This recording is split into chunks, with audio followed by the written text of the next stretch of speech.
So direct continuation from the last video, guys. Turok Rage Wars still. This game has some really good weapons. There are, I think, about 10 of them or so, and most of them have a secondary fire. And also, this actually came after Turok 2. This was released in later '97, I believe. It says 97 on the back, it doesn't say 98 yet. This game, a lot of what went into this game actually, as I said, it had good premise, but it just didn't perform well. A lot of what was in this game actually went to go on to help improve Perfect Dark. Turok 2 brought in this control thing where if you pressed A and B, you'd cycle through the weapons. Just keep on cycling through the weapons. But they also had this option where you could turn it on to it would show,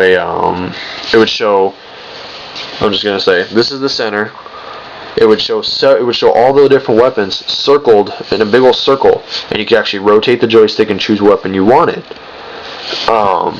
That way you wouldn't have to cycle through weapons like, shit, I want this, I want this, I want this, I want this. If you got like 8 weapons, what do you want? Like, on PC you just hit, oh, I want my plasma rifle, 5. Or, is it 4? I think it's 4. Yeah, 5's the plasma, wait. Sorry. So if you want that weapon, you just you move your joystick to that specific spot where the weapon is, and then you immediately pull out the weapon.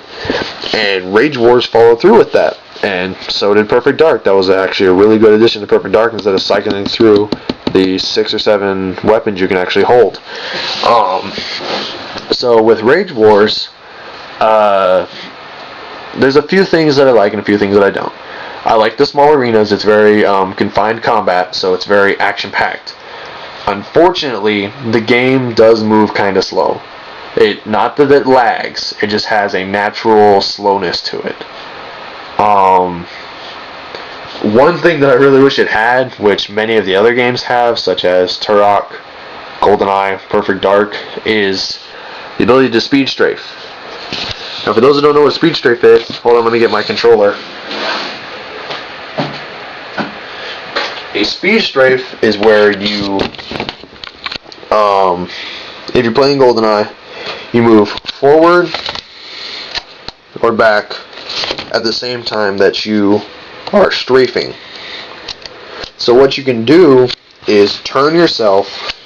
So say the controller is your body, you can turn yourself to the side, run forward, and strafe, and you'll move diagonally. Now what this actually does is it causes you to move faster than you would just going straight or just going right. So by moving diagonally, you move at a faster rate instead of just do do do do do do do do do or do do do do do do do. It pretty much takes both directions and gives you that motion, and you go pretty much 1.5, 2 times as fast.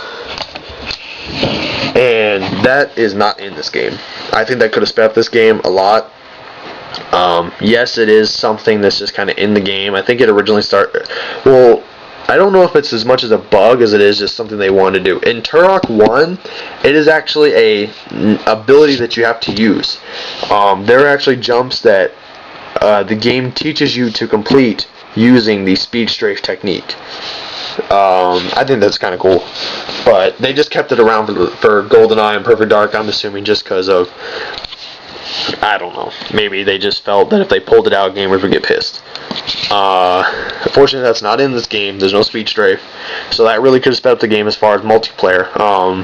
Plus, you would have had a good advantage over the bots for fun. I like having advantage over bots and just kick the crap out of them. But yeah, Rage Wars is a pretty cool game. It tries to follow that, like, we're gonna make a multiplayer game, but on a console, so it does have its limits. I mean, had it been Quake, had it been like, Tribes, if it was a PC game, it probably would have been okay, because they have that online component, but being on an N64, it really doesn't have that. So, if you can get Rage Wars for cheap, I got this maybe $1 or $2. If you can get Rage Wars for cheap, check it out. It's actually pretty cool. It'll probably bore you after you play it for a while.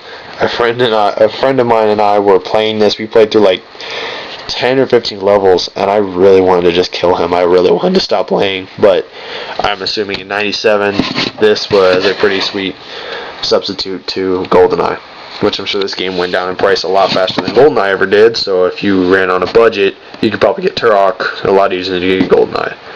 So if you can get Turok Rage Wars, go ahead and grab it. I have also played the multiplayer on Turok 2. I don't like it. It's too fast and it's too sloppy. And I've tried the multiplayer. They tried to actually, in Turok 3, they took pretty much what Rage Wars was and threw it as the multiplayer component in Turok 3.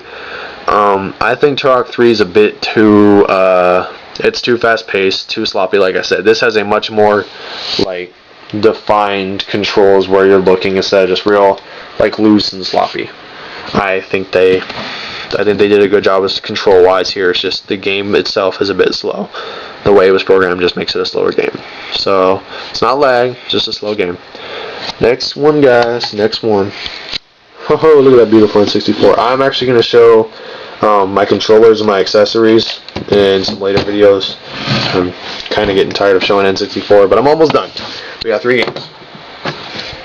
So, Vigilante, Second Offense. This is Vigilante 8 too. Vigilante 8 2, whatever you want to say. I always said Vigilante until I realized it was Vigilante, and then I'm an idiot for saying it that way. This game is the only other car combat game I will play besides Twisted Metal. Vigilante 8 or Vigilante 8 actually did a good job. It has some pretty good controls. The co-op is nice. The co-op's real nice. It has pretty good graphics. This actually takes advantage of the expansion pack as well for a high-res option.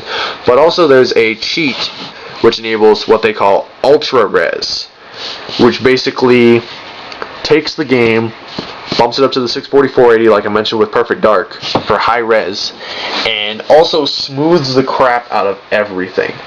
So it looks very, very nice. It runs incredibly slow. So the cheat's kind of fun to use if you want to see how good you can make the game look.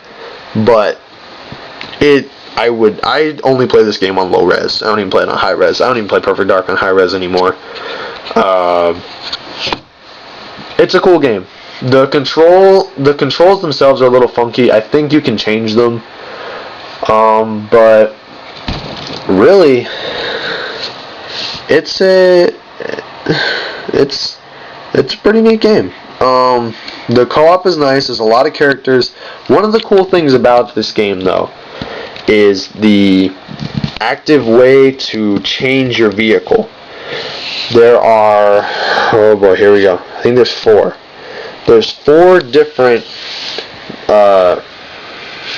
weapon or modification pickups you can pick up on the level, and they're floating icons. On snow levels, there is a modification which takes your front tires and converts them into ski sleds, and the back tires turn into big, like, spiked tires that give you extra traction on the snow levels. There's another one which is like it gives you ski sled kind of things, and it's on the water levels. It gives you the ski sled kind of rudders in the front, and in the back it gives you propellers. So it actually turns your car into a boat that flies, that can pilot over water much easier. You just pilot over instead of chugging through the water like you normally would. And the cool thing about the water is it'll actually bog out your engine, and it'll kill your engine. You have to sit there and mash the A button until you hear